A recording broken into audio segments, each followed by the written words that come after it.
Hello all, and welcome to the sixth and final video as part of our Australian tasting box we've got at the moment.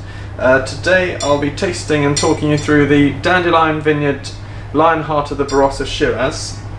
And I think there aren't that many regions in the world that are so synonymous with a certain grape variety, and I think Barossa is just one of those.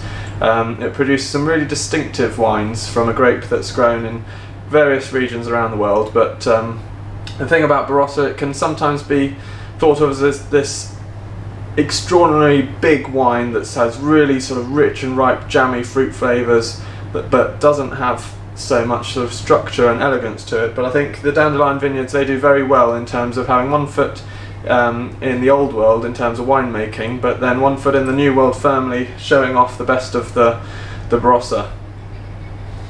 On the nose, this is full of black fruit with a touch of raspberry in there, but mostly blueberry and bramble, and then there's nice sort of complexity coming through with a bit of pepper on the nose and some spice. And I think what's really impressive is the concentration in this wine when you have a sip. Because the vines for this, they're about 100 years old, so it means they produce some really intensely concentrated grapes. And I think when you have really good vines that have stood the test of time, it means that your job in the winery is that much easier, because you're not needing to do anything to the grapes pretty much. And that's what they do at Dandelion Vineyards.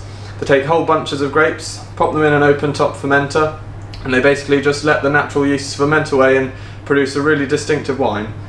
It then sees a little bit of time in new oak barriques to soften the edges, but it doesn't really come through on the nose.